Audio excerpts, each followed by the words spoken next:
जय श्री राम। परम प्रेम मेरे भाई बहन, श्रावण मास शुक्ल पक्ष की पुत्रदा एकादशी का पावन व्रत 5 अगस्त मंगलवार 2025 को है। इस व्रत को हर व्यक्ति को अवश्य करना चाहिए, पर जिनके जीवन में संतान की विशेष करके पुत्र की अभिलाषा है, कमी है, उनको तो करना ही चाहिए।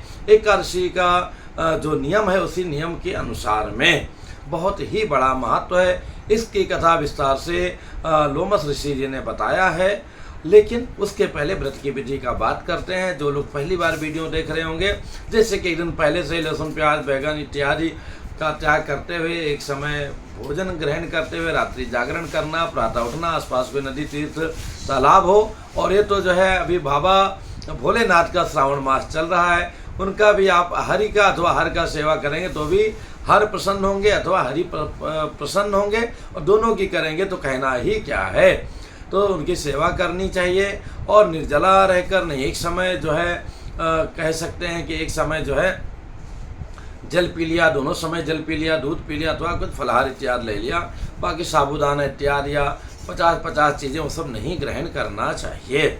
और करना क्या चाहिए? भगवान की सेवा करना चाहिए, रात्रि जागरण करना चाहिए, आचार्यों पुरोहितों को बुलाकर विशेष पूजा उपासना करना चाहिए। नहीं करना में है कि एक दिन पहले ही मंजन इत्यादि करके सोना चाहिए। उस दिन हमें कोई भी कृत्रिम जो है उस प्रकार का प्रसादान वगैरह यानी कि मेकअप इत्यादि सब कुछ भी नहीं करना चाहिए, चाहे पुरुष हो चाहे स्त्री हो। लिपस्टिक वगैरह तो बिल्कुल भी नहीं लगाना चाहिए जो व्रत कर रहे हैं। अब इसके बाद में और हमें कथा श्रवण करते हुए अगले दिन समय अनुसार पारण करना चाहिए। जो पारण का समय है प्रातः काल का है, प्रातः 6:45 बजे से लेकर के 8:15 बजे के अंदर ये पारण का समय है। उस समय में हमें पारण करना है। और अब जो है इसकी कथा, ये द्वापर युग की कथा है। युधिष्ठिर जी के पूछने पर भगवान श्री कृष्ण जी ने कहा कि उस समय जो है महिष्मति नाम के राजा थे, जो महिष्मति नाम की नगरी थी, और वहाँ पर जो है महीजित नाम के राजा थे।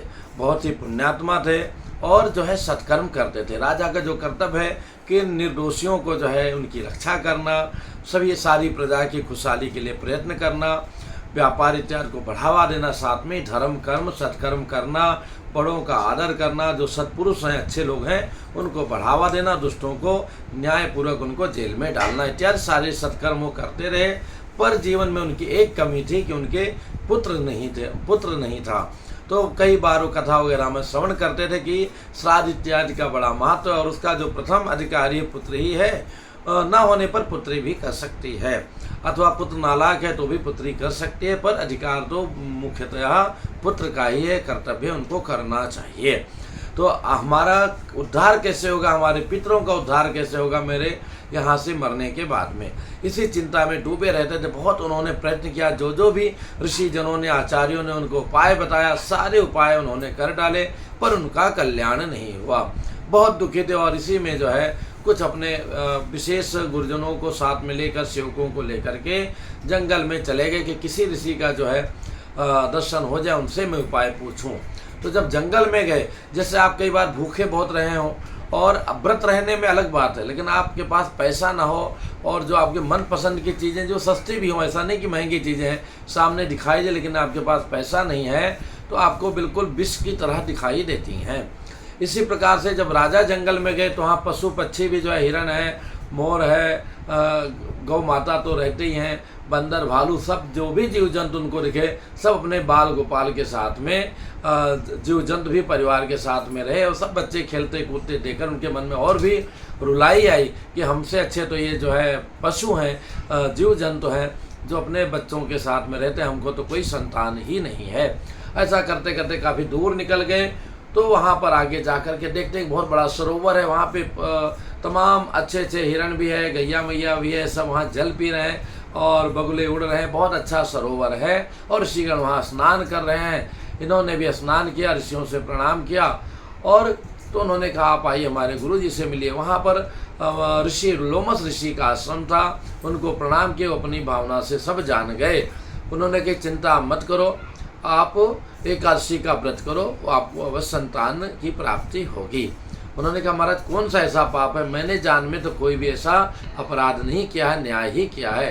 कहे राजन इस जन्म का नहीं, पूर्व जन्म में आप जो है जैसे कोई आज मंत्री बन जाए लेकिन वो पहले कभी डाकू रहा हो, वो खेल खुल जाता है और आज फिर जो है भले वो कितना सार्वजनिक काम किया हो पर उसको तो जेल जाना ही पड़ेगा। ऐसे पूर्व जन्म में ये एक वैश्य थे, यानी कि बनिया थे, किराना स्टोर वाले या जो भी कह सकते हैं, ऐसा कुछ थे ये। और जो है एक बार जो है एकादशी का व्रत थे, और वो भी एकादशी कौन, ज्येष्ठ माह की, यानी कि जो शुक्ल पक्ष की जो सबसे बड़ी निर्जला एकादशी वो व्रत थे। द्वादशी को एक सरोवर के किनारे गए कि हम वहाँ जल पी लें। सरोवर मतलब जहाँ जल का भरा हो, शुद्ध तालाब हो, पानी साफ सुथरा हो। वहाँ पर एक गौ माता सद्या ही अपने बछड़े को जन्म दिया था, वो जल पी रही थी। तो इनके मन में भी अब जो भी कारण रहा हो, इन्होंने गौ माता को वहाँ से भगा दिया। तो गौ माता दूर चली गई और प्यासे प्यासे जो है वो अपने बच्चे का चिंतन करते करते मर गई। तो जिसका इनको दोष लगा, चूँकि कहे तुमने पिछले जन्म में एकादशी का नियम पूर्वक पालन किया था, उस पुण्य के प्रभाव से जन्म में तुम राजा बने, लेकिन तुमने गौ माता का जो है जल पीते हुए गौ माता को भगाया था और वो जो है अपने बच्चे का चिंतन करते हुए मर गई। इसलिए जो है इस जन्म में तुम संतानहीन हो, तुमको पुत्र की प्राप्ति नहीं हुई है। कहे महाराज कोई उपाय बताए। तो उन्होंने बताया कि श्रावण मास के शुक्ल पक्ष की जो पुत्रदा एकादशी है उसका नियम पूर्वक पालन करो, निश्चित ही जो है तुम्हें संतान की प्राप्ति होगी। उन्होंने तपस्या करना प्रारंभ किया। जब श्रावण मास आता है उसकी एक दिन पहले से ही पूरा व्रत का नियम पालन करते हुए और एकादशी का व्रत करते हैं, फिर पारण के समय पारण करते हैं। फलस्वरूप जो है भगवान की कृपा से, एकादशी महारानी के आशीर्वाद से, व्रत के प्रभाव से उनको संतान की प्राप्ति हो जाती है। तो मेरे भाई बहन, हम लोग भी अगर श्रद्धा विश्वास पूर्वक करेंगे तो हमारा भी अभिलाषित वर संतान अवश्य मिलेगा। और अगर हम संतान की कामना नहीं तो भी हमें एकादशी व्रत रहना चाहिए। वो पुण्य हमारा भगवान के चरणों में अर्पित रहेगा। फिर जहाँ हमारी आवश्यकता होगी, जहाँ कहीं जो होगी, पुण्य ही हमारी जो रक्षा कर दी। देखिए यहाँ पर अहमदाबाद में जो है ये फ्लाइट का जो है पूरा एक्सीडेंट हुआ, लेकिन एक पुण्य आत्मा था जो साधारण व्यक्ति था, मुख्यमंत्री नहीं बचे, पर वो व्यक्ति पुण्य के प्रभाव से उस उतने सारे यात्रियों में अकेला बचा, जो कि ना देखा जाए तो नामुमकिन सा लगता है। तो इसलिए हमें सत्कर्म सदैव करते रहना चाहिए। और बहुत बहुत धन्यवाद उन सभी बहनों का, भाइयों का, जिन लोगों ने कल सत्कर्म करने में आने के ये जो रुद्राभिषेक हुआ था उसमें अपना चाहे तन से, मन से, धन से योगदान दिया। उन सभी का हृदय से बहुत बहुत आभार। भगवान शिव की कृपा बनी रहे। जय सिया राम।